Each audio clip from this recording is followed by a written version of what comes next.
Hey, what's going on, everybody? Welcome to the Breaking the Game Show after hours edition of the Breaking the Game Show. Yeah. We're coming to you by way of the Off the Ball Network. Go to offtheballnetwork.com for all your sports needs. And the reason that we're here today, Austin, we just wrapped up our show that's going to air on the Nothing But Net channel on Dash Radio. Highly encourage everyone to catch that out or check that out. I combine the two. It's more efficient that way. Go Catch to that the outside. Is that where you're going with that? Pretty much, yeah. Fight So, people. yeah, you can find the Breaking the Dash game. Radio app. You can find the Breaking the Game Fight Club at. Yeah, but just real quick, go get the Dash Radio app. Look up the Mhm. Nothing But Net channel.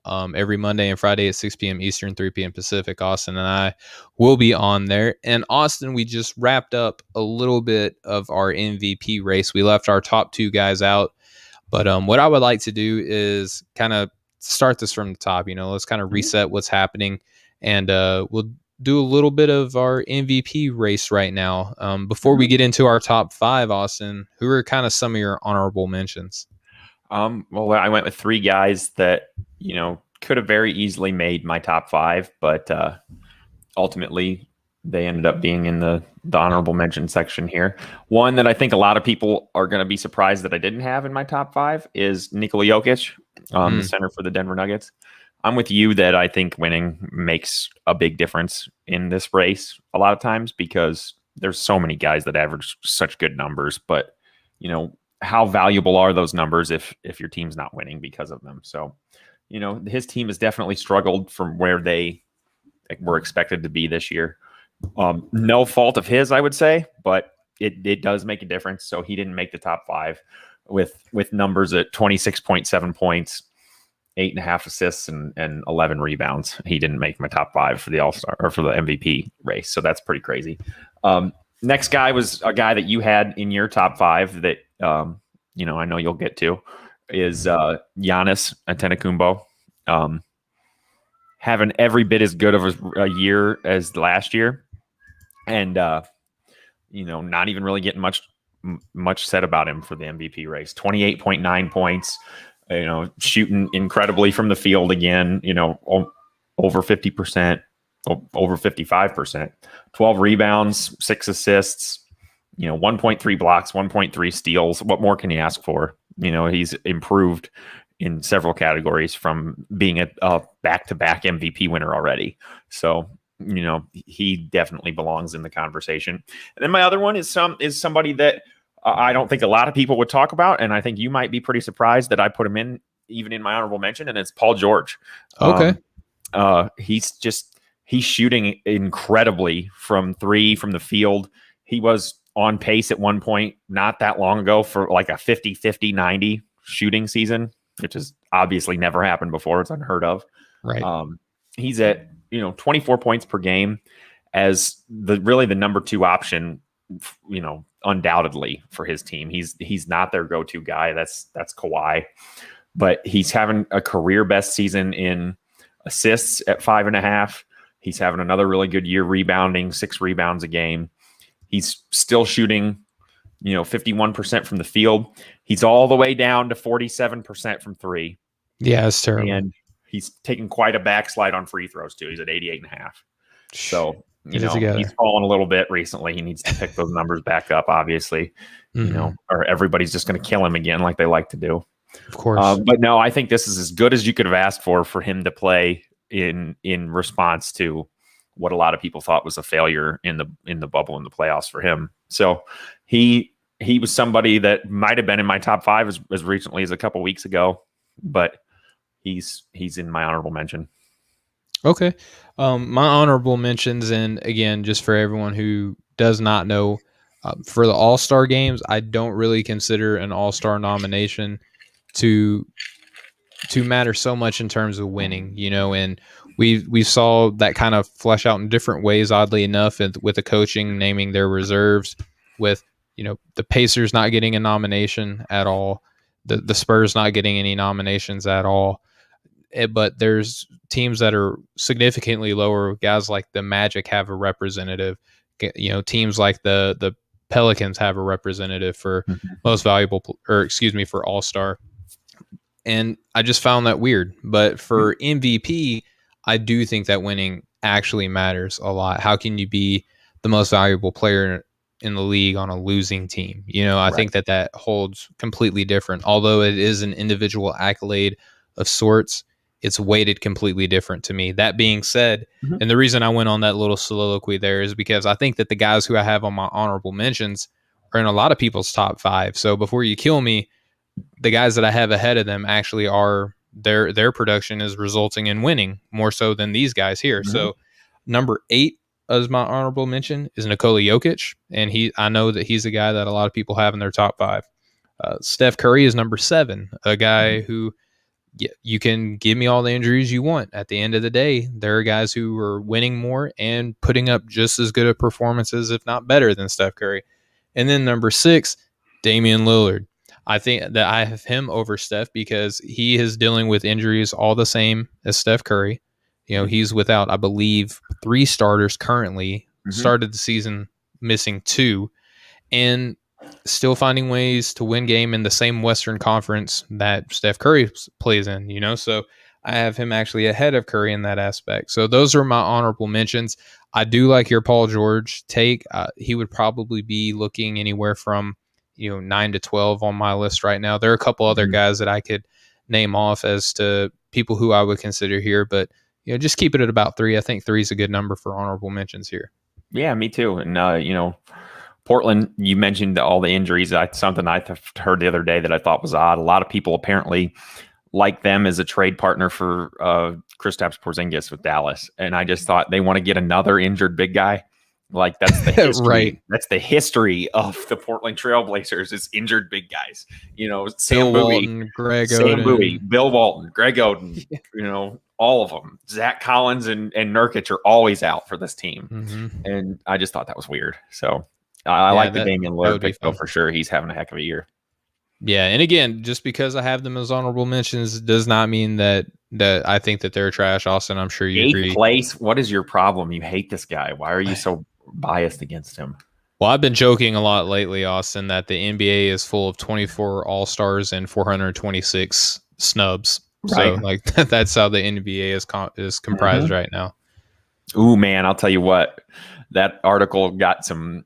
I got some Pacers fans that had some choice things to say about Adam Silver in response to that article when the Pacers didn't get an All Star named at first. So there's a lot of people that feel really strong opinions about who they think belong on the team.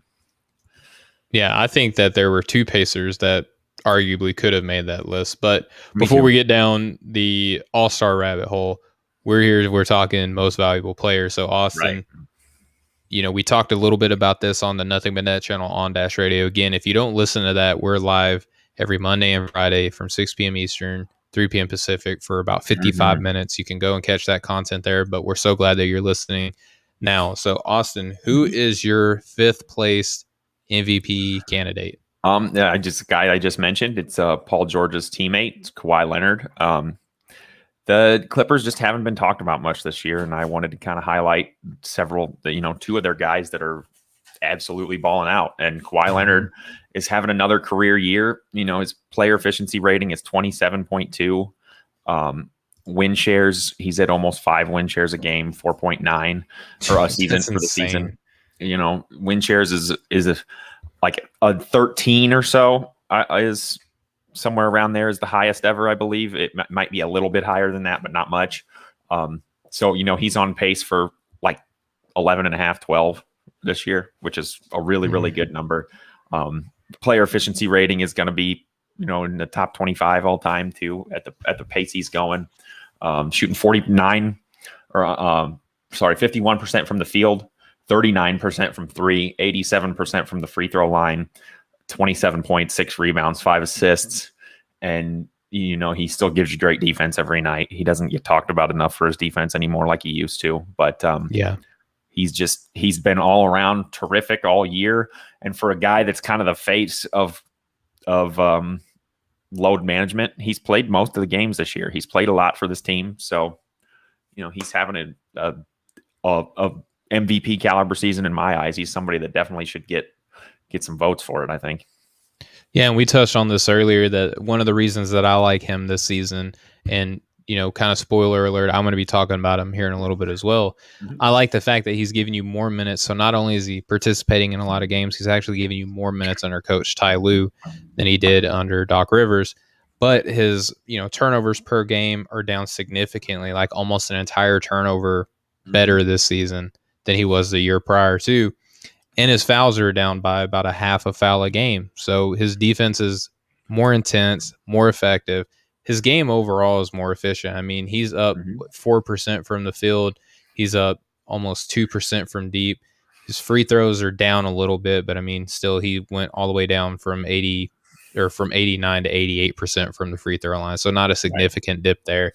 And his attempts are down too. So his role has changed a little bit under Ty Lue, which I don't think is getting enough credit. But yeah, I mean, he's a strong candidate. I'm glad that you have him in your top 5. Yeah. And nobody's really talked about it. But what a perfect team for the triangle offense that Ty Lue is supposed to be running there. I think they have the absolute perfect roster for it, and you're seeing both of these guys have a lot of success with it. Yeah, absolutely. And the triangle offense it works really well when you don't have like a ball dominant point guard. And we saw that a lot with the Los Angeles Lakers and the Chicago Bulls. When you have great, wing playmakers, overall just great scorers, anyone could be a playmaker in this offense. And you got good post play too. So ultimately that's all the ingredients you really need for a triangle offense, right? For sure. There you go. And our buddy Bars Talks comes in. He says Jim Harden. I like that for MVP.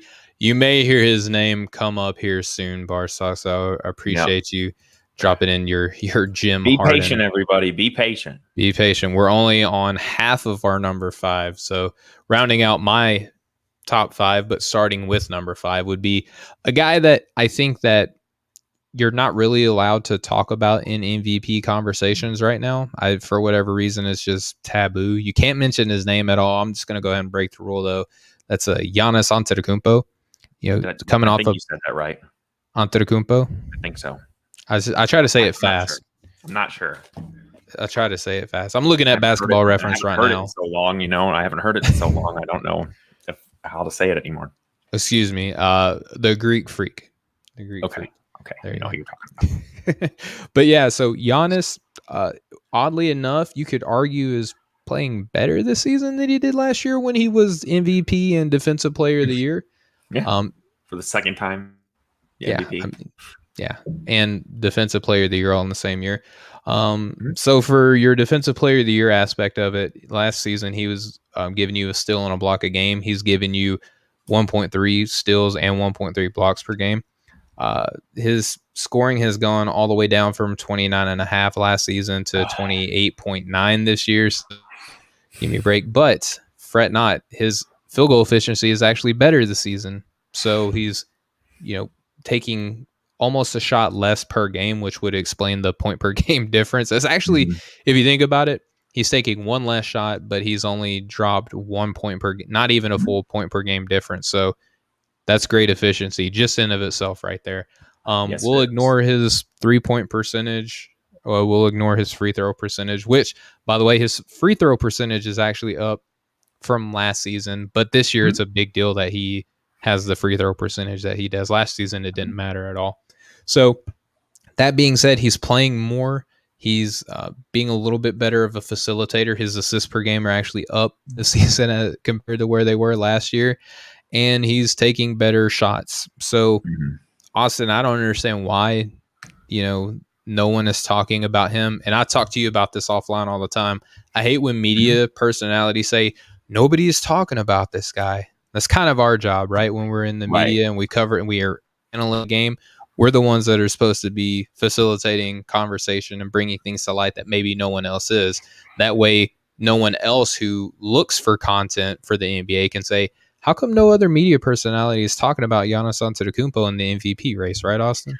Right. One thing that it's kind of bothers me about the whole sports media world is it's so copycat. Like, You can't go to any TV show or radio station or very many podcasts and hear anybody but LeBron James and Joel Embiid. Spoiler alert for the MVP race. It's almost if you're listening to this podcast, you know. Right. Now you know. That's what we're here for. Giannis is a great pick. So, you can't go wrong there.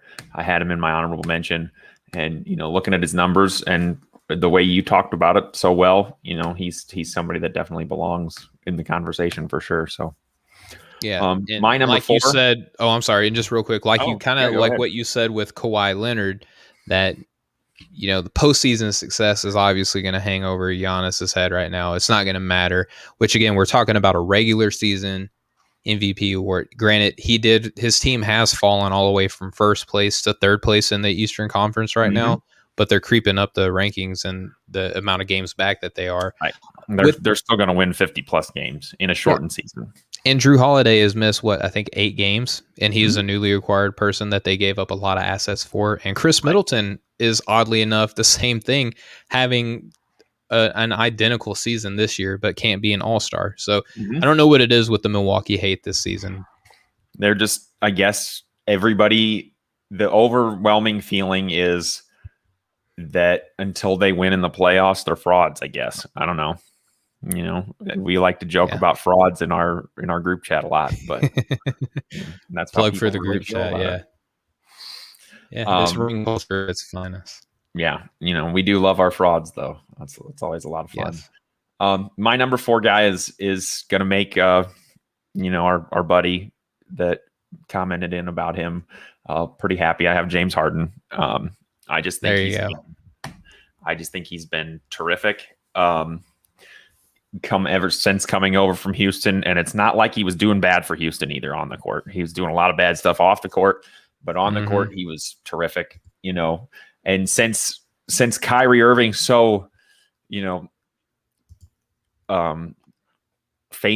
infamously, there's the word I was looking for. He so infamously said, I just told James, I'm the point guard. You're going to play the 2.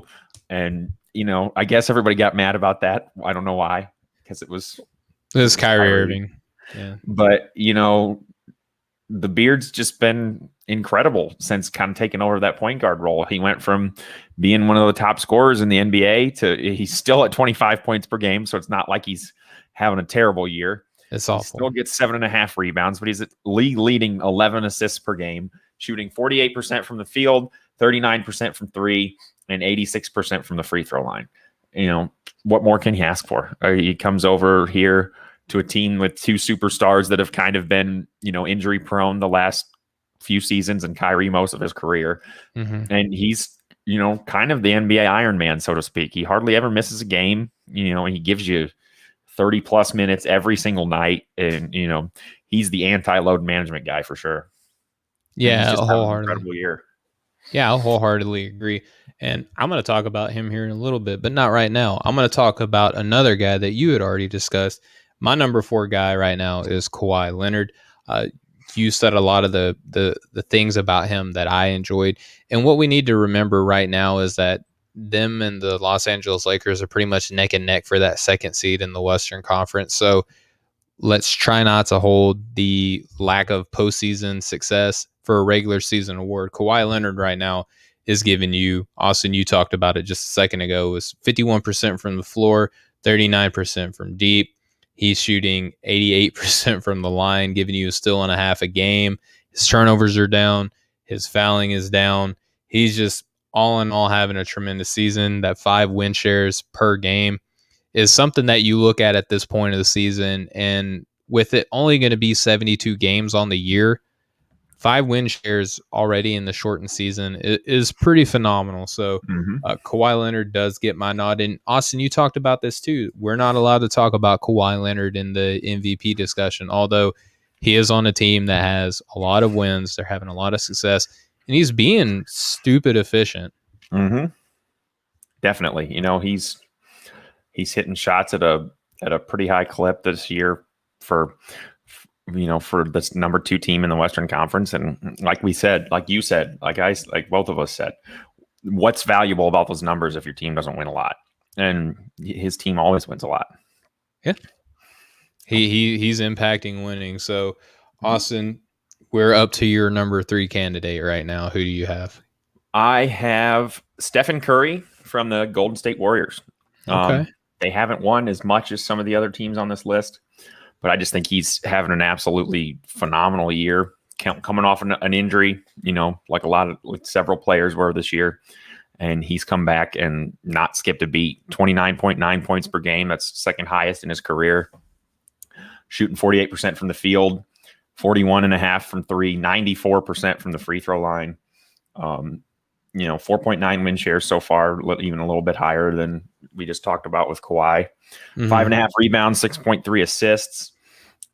He's led his team every single night. He's always out there. He's always balling out, and it's pretty common for him to drop 30, 35 points just about every time he goes out there this year.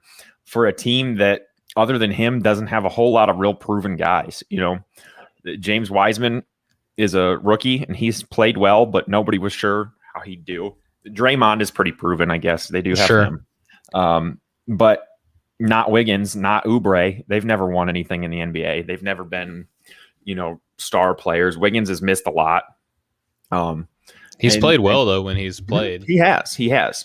But Steph is kind of first, second, and third on offense for this team. Of course. So, and I do think also if Klay Thompson wasn't hurt and Steph was putting up these kind of numbers and they were in, second or third place in the West, I think you'd hear a lot more talk about Steph for MVP because he's having one of the best seasons he's ever had. And he's already a 2-time MVP as well. So. Yeah, I like Steph a lot, but again, the winning came into account for me, which is why I have him actually 7th. And again, it's a huge slap in the face to have, you're one of best player in the league. Jeez. Yeah, it's terrible. I know. You hate him so much. I don't hate him. He's not. All these great numbers are not impacting the win column. And again, that he has injuries, but so does Damien Lillard. So does another guy we'll talk about here in a second. Giannis Antetokounmpo, brand new roster, and a lot of his new pieces missed a lot of time. So a lot of with COVID and contract tracing and league safety and health protocols and all that stuff, every team has dealt with postponements and there players was more missing time. Yeah. The Bulls and Raptors got postponed today. The Raptors had 6 coaches out because of health and safety protocols their last game, and now they're not playing this one. Well, if they had, Kevin Durant and Kyrie Irving, they would be the coaches too, so they wouldn't have to worry about it. So there's more Kyrie Irving slander. I actually do like Kyrie Irving. You just so happen to catch the wrong bit on the show from me. But yeah, I like Steph Curry, but number 3 for me is another gentleman that you talked about, and that would be James Harden. I have him 3rd, largely for a lot of the same reasons that you pointed out. Changed his game. I kind of anticipated that he would. A lot of people question, is James Harden going to go there and be selfish? And one thing that I talked about was the fact that Kyrie Irving and Kevin Durant has rings. He doesn't. I think if he went to Philadelphia, on the other hand, he would go there and kind of be like, okay, this is my team because nobody else has won anything either. And I'm an MVP. Therefore, I'm the best player on this team and I'm going to play like it. He goes to Brooklyn, a former league MVP, and Kevin Durant, scoring champion, NBA champion, Kyrie Irving, kind of the same thing, champion, leader on a few different teams. James Harden is in a room full of alphas and has to say, okay, they were here first. They have won more than me. I have to change. And that's what he's done. You mentioned that he's gone from being a scoring leader to now an assist leader, still rebounding, still scoring, still stupid efficient, giving you 48, 40, and 87 from the floor. He's giving you 4.8 win shares per game, Austin. I know you're a big fan of that stat. 57% effective field goal percentage, which is great for a point guard, especially a scoring point guard on this team. Oh, and his steals are 1.1 steals per game on a team that has defensive limitations, but isn't as bad as what big media would tend to lead you along. And his efficiency across the board has improved greatly with the exception of free throws, which is still really good if you consider what the league average free throw percentage is. So big fan of what James Harden is doing this season. He's a triple-double waiting to happen. He is why Kevin Durant can sit out as long as he is right now. He's the reason why Kyrie Irving doesn't have to really play on back-to-backs if he does not want to, because he can go from being the orchestrator of the offense to just being a cold-blooded killer.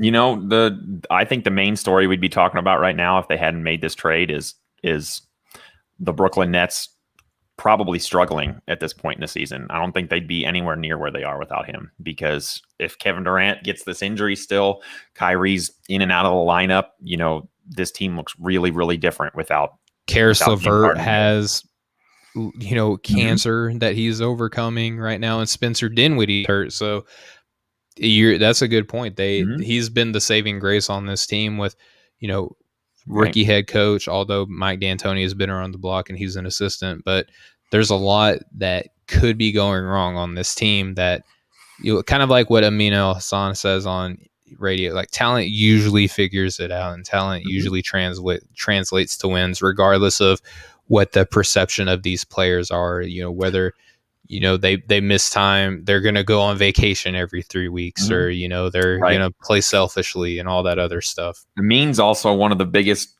loudest voices saying that he didn't think this Brooklyn team would work out with Kyrie and KD. So, you know, he kind of I wonder what he thinks about them now that they have Harden. Well, if you talk a lot, eventually something you say is going to be right. So not saying that Amin does that, but that's a philosophy that I'm not saying that he's not right a lot, but he's on talk radio. You have to talk a lot to be on talk radio. Yeah. So. And Amin, if you're listening, come on the show and talk to us some. Yeah, I mean, you can do 3 hours a day. 56 minutes wouldn't kill you. So we'd love to have you. I'm a big fan. Oh yeah, you can talk the most. We won't even say anything. So we'll set you up. You can go tell us stories about going out and doing karaoke, whatever you want, man. Yeah, and I think he might like an alcoholic beverage based on a lot of the stories that I hear from Amin. But all right, Austin, we're in our top 2. I feel like we haven't even spoken on this, and you haven't looked at my notes. I haven't looked at yours. I feel like I know who your top 2 are going to be, but for the listeners, and even just for myself, we're going to learn a little bit more about each other in this. Who's number 2 on your MVP race? I'm interested to know who you think is my number 2. LeBron James. Correct. Okay. It's LeBron James. I almost put him at number 1 just to be that guy. Oh, come on. I know you're not that guy. I wanted to give you my real thoughts. I think everybody deserves that better than me trying to be a troll. So, yeah. You know, LeBron, what a year he's having at age 36. Can any other player... 36. I think he's 36. Can any other player say they're having this year at age 36? I did not know that he was 36 years old. What year? Don't think so. What year is he in right now? This is year 18, right? Year 18. How many year 18 players are in the top 5 MVP, you know, right now? Why isn't Joel Embiid a year 18 player? Yeah, why isn't Stephen Curry 36 years old? Why can't they? I love that argument. Yeah. Anyway, I love that argument. The real reasons LeBron James is number 2 on my list. 26 points per game, 8 rebounds, 8 assists, 50% from the field, 35% from 3, until this little slide, you know, on the number 1 team in the West, or number 2 for most of the season. Just out there doing LeBron James things every night, you know.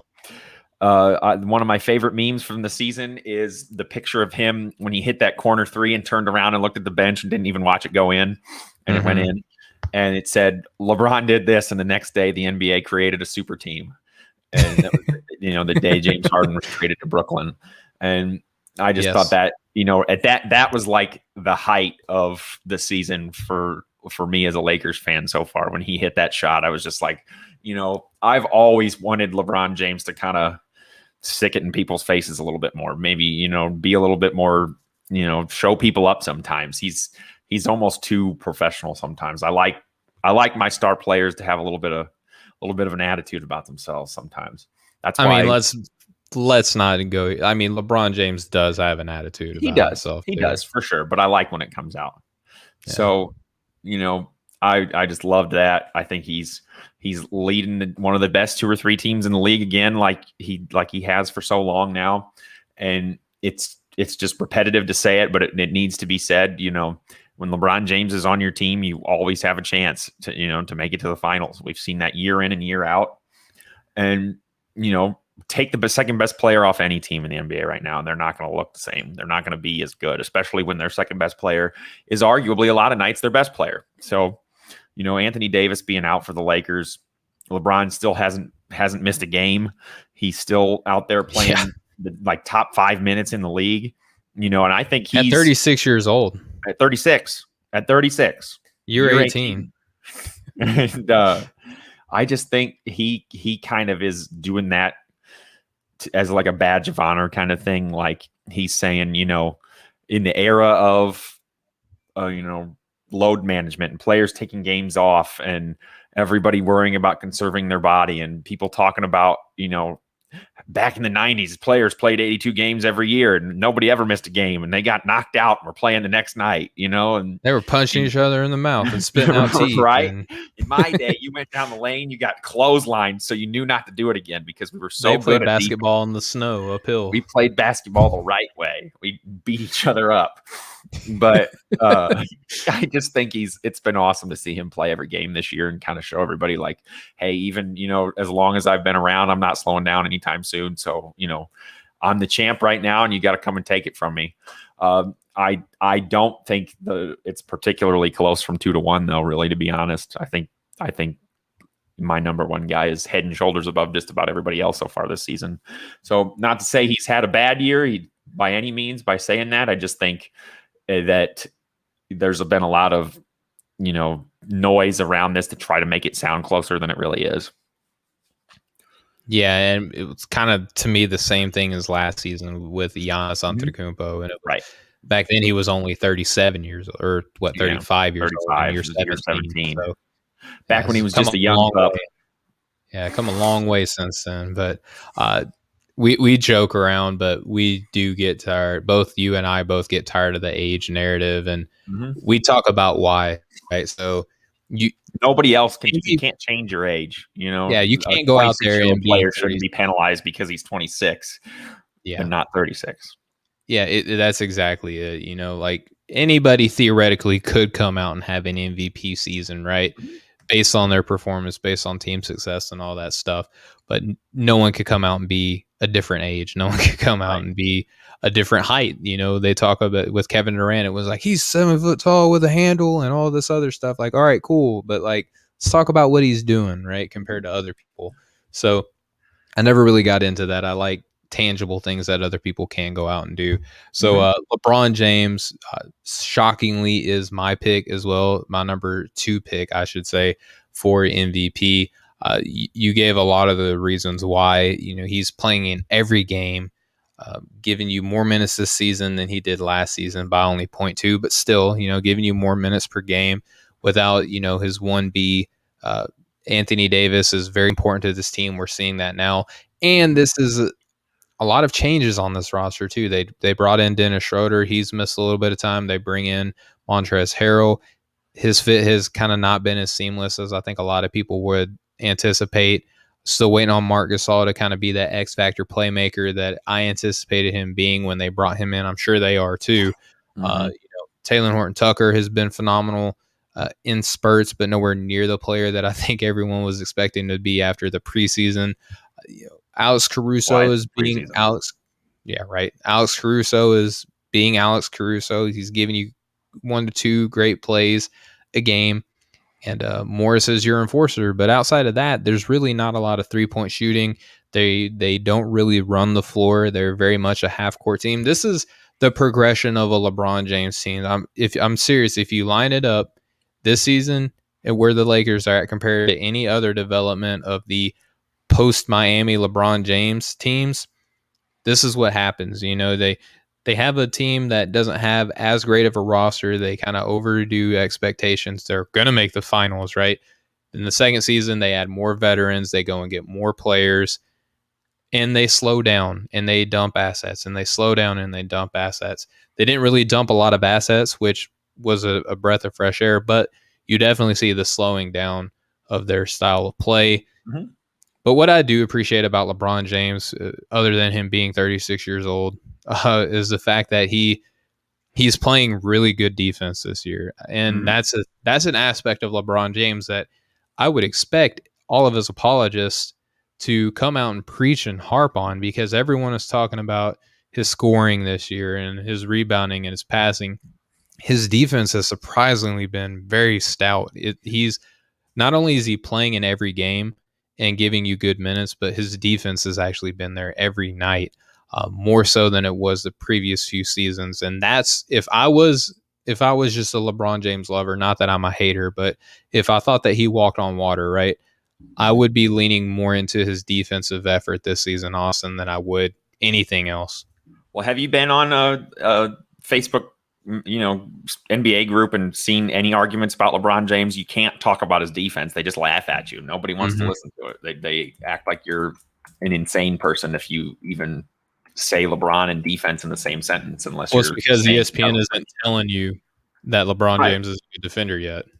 Right. And it's just annoying because he has picked it up on the defensive end for sure. So yeah, I agree with you for sure. Absolutely. We're up to number one, huh? We're up to number one. Do you want to name him, or do you want to recap where we got to from here? You give us a nice recap, Stephen. You're good. All right. So my honorable mentions so far for the MVP race have been Nikola Jokic, Steph Curry, Damien Lillard. My number 5 pick was Giannis Antetokounmpo. Number 4 was Kawhi Leonard. Number 3, James Harden. Number 2, LeBron James. Austin, what were your honorable mentions, and then work your way up to number 2? Jokic, Paul George, Giannis were my honorable mentions. And then I had Kawhi Leonard, James Harden, and Stephen Curry. And then LeBron James was my number 2. All right. And we'll kind of tag team this, because I know that we have the same number 1, even though we haven't looked at notes, just based on the fact that I trust your basketball knowledge and ability to assess. You want to say it at the same time? 1, 2, 3. Furkan Korkmaz. Yes, Furkan Korkmaz. Joel Embiid, ladies and gentlemen. All right, so Austin, we have been beating the Joel Embiid drum for weeks now. I went through and I had a nice graphic made up for all of my early running award winners. A couple of those have changed. I mean, Jordan Clarkson has been 6th man of the year. I don't see anybody beating him for 6th man of the year. Right. I've had Jeremy Grant as my most improved player. Defensive player of the year, you can go back and forth. I've been flopping, depending on the week, between Ben Simmons and Rudy Gobert. Coach of the year, Quinn Snyder. I think hands down that's the guy. And now we're at MVP. Joel Embiid has been my guy for weeks. And with AD going down, to me, it just seems like a foregone conclusion that it's going to be Joel Embiid's award to lose. I agree. I think that you made that point about AD going down. And for anybody that doesn't understand, it's not because AD was going to be his biggest competition. It's because the Lakers lost 4 games in a row. And, that really hurt LeBron's chances. And I guess LeBron and Joel are the only 2 guys you can talk about. So That's true. I mean, but again, I really thought you were going to say Korkmaz. I was thinking about it, but I messed that up. He was close. I was going to name him, but then I remembered that they had Tobias Harris, that they had Ben Simmons, that they had Ben Curry. I should have said Ben Simmons. Yeah, they had Steph Curry. Think Ben Simmons would have been a better joke? Yeah, probably, because everyone wants those 2 to break up for some stupid reason. Right. But Doc Rivers has done a phenomenal job, by the way, with that team. Yes, he has. I was wrong. I'll admit I was wrong about that. I didn't think he'd have much effect on this team, and he has significantly. So, maybe all those 3-1 comeback defeats on his part weren't so much his fault. I don't know. I mean, it's crazy, but I mean, let's talk about Joel Embiid's season right now, Austin. He's played in 28 games, so he's missed a couple, which is to be expected, but it's not like he's only played 28 out of like 60 games. Right. He's the most games he's ever played in a season is 64 anyway, and they've been fairly, careful with his playing time ever since, he didn't play his first 2 years. So they've always been careful with his playing time. How about this, Austin? When's the last time that we've seen a center at almost any point in the season average 30 points per game? It's been a long time. It doesn't happen anymore, especially considering it's been almost if not 20, 21 years since a center has won MVP. I can't remember what year Shaq did it. I think it was 2001. So, it's been 2 decades since the centers won the MVP award, and there probably haven't been more than a handful of guys to finish in the top 3 in those 20 years. So he's just having an insane year for a league that's gone to, let's play a starting 5 that's all 6'9" and don't have positions and don't have a center. And here he is absolutely dominating. Yeah, he's giving you 30 points per game, 11.3 rebounds, 3.2 assists, which is actually above his career average. He's shooting 52% from the floor, almost 42% from deep, almost 42% from deep as a center, Austin. Right. As a center that is a legitimate big man. He's 7'1", 280, so he's not a stretch, guy that you can say he's a center like PJ Tucker, Yeah. Well, let's put it into the perspective like this. He on average a night, he gives you 18 field goal attempts per night. Only about 3 of those, and I say only, but about 3 of those are from deep. And he's giving you almost 42% on 3 attempts per game from deep. The rest of those 15 attempts are all, back to the basket. But he does actually have a mid-range game that's kind of fleshed out a little bit this season. Mm-hmm. And he's maintained, roughly 3 assists per game every year except his rookie year. And this season he's at 3.2, which ties the second best for his career. He gives you 1.3 steals per game, which is a career high, 1.4 blocks per game.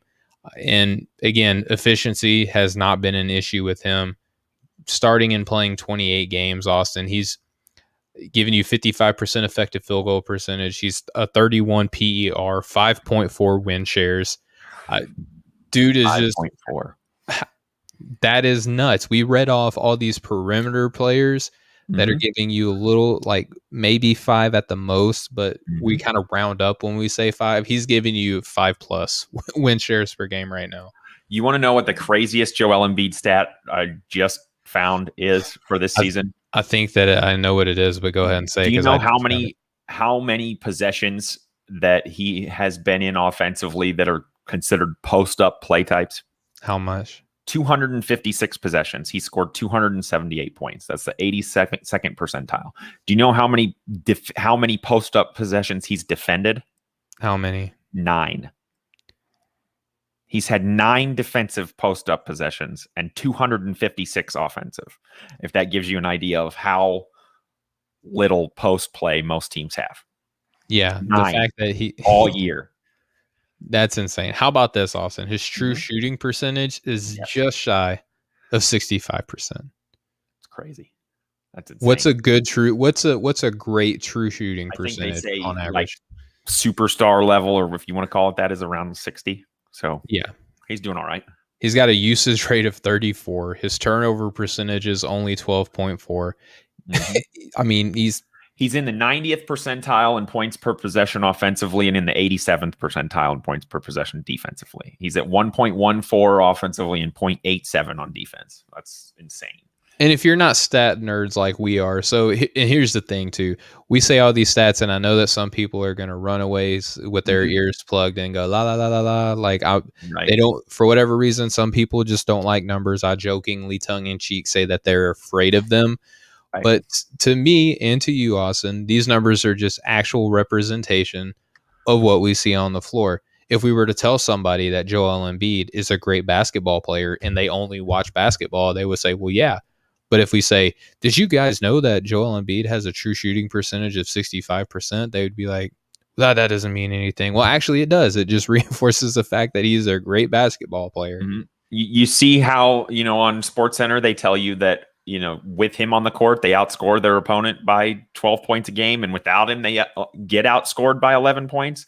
Mm-hmm. That's because of these numbers. That's because you see that big, swing from one side to the other when he's not on the court because of this is why, he's doing things that guys just don't do anymore. He's playing incredibly well on both sides of the ball. And he's got such a finesse / power game. Like as quickly as he could back you down, he can do a rip through, move and draw a foul. I believe last time I looked, Austin, that he leads the entire NBA in free throw attempts. He does. He actually, for a while, I think it's gone down slightly, but he's just about on pace for the most free throw attempts ever per game. Yeah, he's at 11.9 free throw attempts per game. He makes 10.2 of those 11.9, so 86% from the line. As a center, a dying breed. He's so fluid, man. So, like, let's talk about his on the court abilities. Some of the things that I like about him, Austin, is that he can take a guy off of a dribble. He does that quick little step back jumper from the mid range. He has a nice turnaround, fadeaway shot in the paint. He can hook. He sets great screens, and you cannot ignore him from beyond the paint. He's a nightmare when he's on the floor offensively. Then defensively, he can switch, he can drop, he can play up top on a pick and roll. He gives outstanding help defense, Austin. Yeah, there's really not this season, especially, there hasn't been any holes in his game. And for all the people that said he doesn't care about basketball, what do you have to say now? All the people that talk about how he's not in shape and how he hasn't tried that hard. What do you want? Look at what you're not hearing that anymore now. And we talked about not that coming into the season, Austin, about how the narrative about him being like, oh, if only he cared. I'm like, how do you half-heartedly give your team 30 and 15? Yeah, right. They missed Ben Simmons in the bubble, and it, to me, just showed even more what Joel Embiid means to this team, because he absolutely stepped it up when Ben Simmons was out. It wasn't enough. They got beat pretty quick, but it wasn't his fault by any means. And if you remember back to our Christmas special when we were giving out Christmas presents, I said a pissed off, in shape Joel Embiid is what I was giving the 76ers for Christmas. And I don't know if he's pissed off, but he seems to be in pretty good shape, and he's saying, kind of F you to the rest of the league in a way, because he's really, really showed up this year and been absolutely dominant. Well, and let's talk about that too. There was a friendly debate that I had on social media, that there were the two 50-point games that happened in the same night between him and Jamal Murray.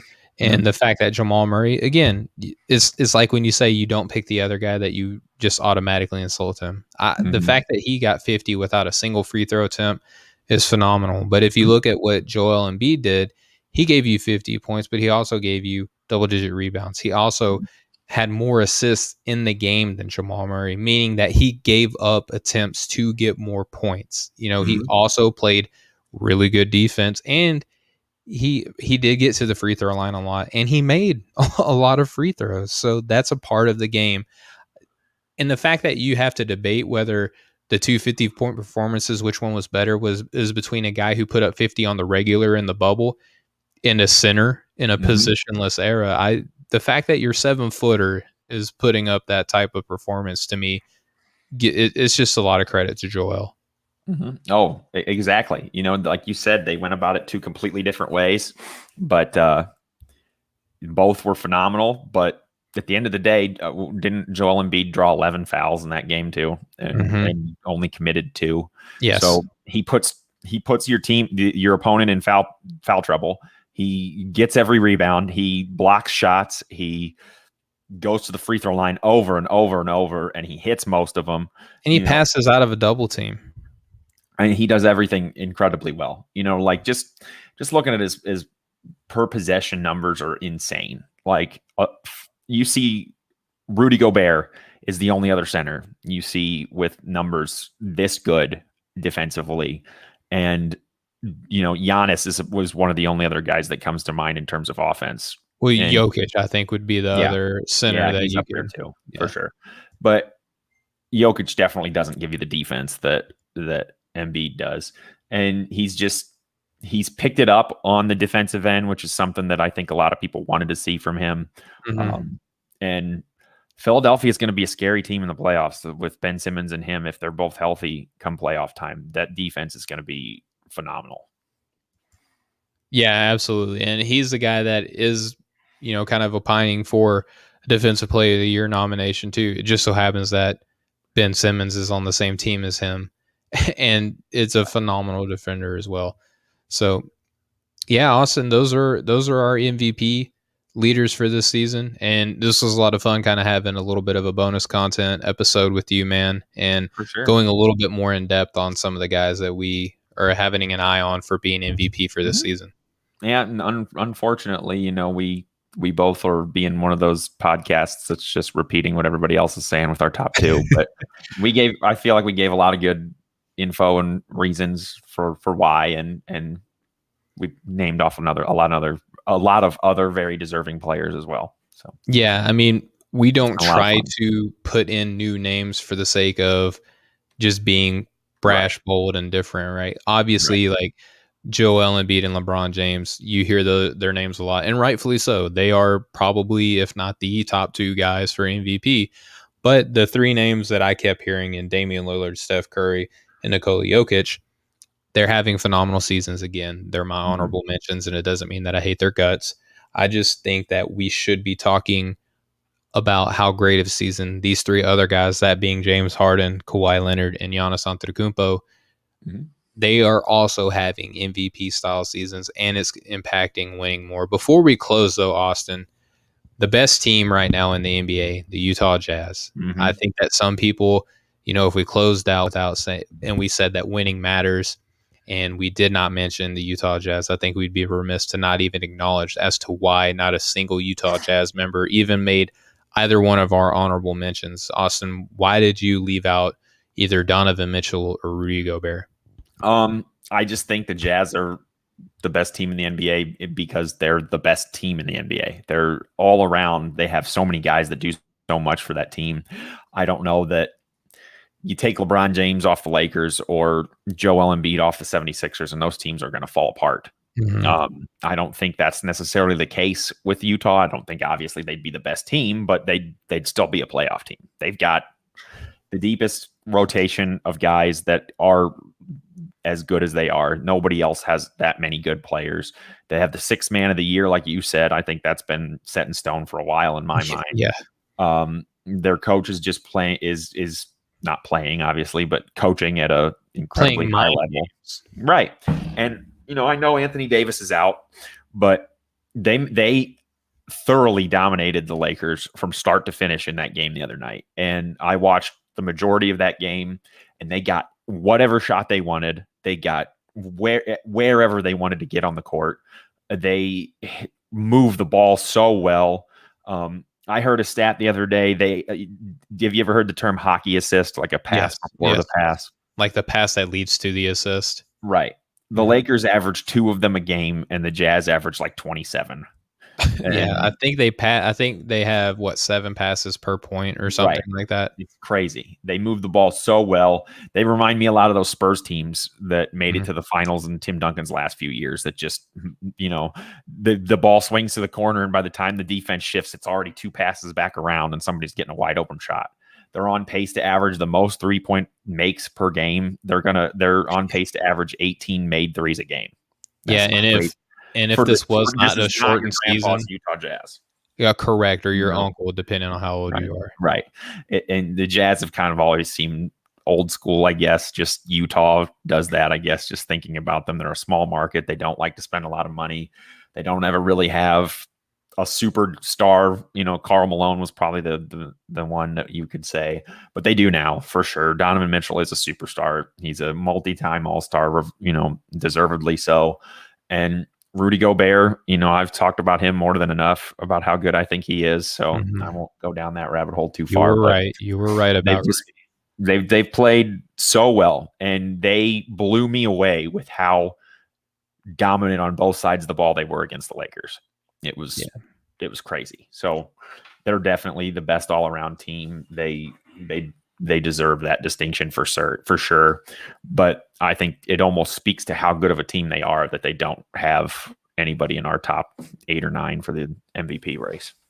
Yeah, and I've seen so many conversations about who is their best player, and if you think that one guy is their best player, then you don't know basketball and all the typical basketball social media garbage that you see get regurgitated, no matter what the Mhm. conversation is. Uh, you could make the case that Donovan Mitchell is their most important player because he puts the ball in the basket the most, or you could make the argument that Rudy Gobert is their most important player because he keeps the ball out of the basket more than everybody else. There's the argument that Jordan Clarkson, without him, that this team crumbles because they don't have bench production. Or you can say that Mike Conley being the orchestrator on this team, that he's the most important. Like you said, Austin, the fact that you can split this so many different ways, it speaks to the fact that Utah is as good as they are because of their style of play, because they are a team. And we talked about this ad nauseum, that they are the most cohesive team coming into the season compared to last. Every major player that they have on this team was on the team last season, albeit, Bogey missed time in the bubble. He opted out for surgery, but he's showing you why this team needed him last season in the playoffs. For sure. As long as they're at full strength come playoff time, I think they're somebody you have to put as one of the favorites for sure. And that game that they had against the Lakers, you say, okay, well, they didn't have AD. The fact that they blew them out in the manner they did without AD, I think speaks to the fact that even with AD, Utah would be a tough matchup for the Lakers most nights in the regular season, most nights. But oh yeah, definitely. Come playoff time, it's a totally different game. Everybody knows that. The intensity gets ratcheted up, but I don't know that it's that much of a difference. They looked pretty hard to beat. Yeah, the game slows down, the rotations shrink, which again, Utah does not play a whole heck of a lot of people. They have about 8 to 9 players, which is about a playoff rotation, right? So exactly. It'll be interesting to see how that fleshes out. But Austin, thanks again, man, for another great bonus content episode. It's been a long time since we got to do this. I had a lot of fun talking to MVPs with you, man. Yeah, me too. This has been a lot of fun. I'm glad we got to do this. We don't do the bonus content a lot as much anymore, but something that we had to do tonight and works out well. I liked it. It was a good time for sure. It's been fun. Yeah. Maybe we can do this again for another award, a little bit down the line. But I like that idea. MVP is a polarizing conversation. And again, we provided you guys with some names that you'll probably start here matriculate down from other big media outlets like your Fox Sports, your ESPNs, or wherever else you get your, regurgitated NBA information from. Highly encourage you guys to keep tuning in, checking us out, because you'll hear us say Giannis Antetokounmpo is an MVP before you will Stephen A. Smith or Skip Bayless or whoever else that you again get your basketball takes from. Heard it here first. Giannis Antetokounmpo is an MVP candidate. So is Kawhi Leonard. So is James Harden. Yeah, it's really weird. All right, but yeah, man, we'll close out. Austin, anything you want to say to the people before we go? Nope, just thanks for listening. Yep, appreciate you guys, and we'll catch up with you guys next time.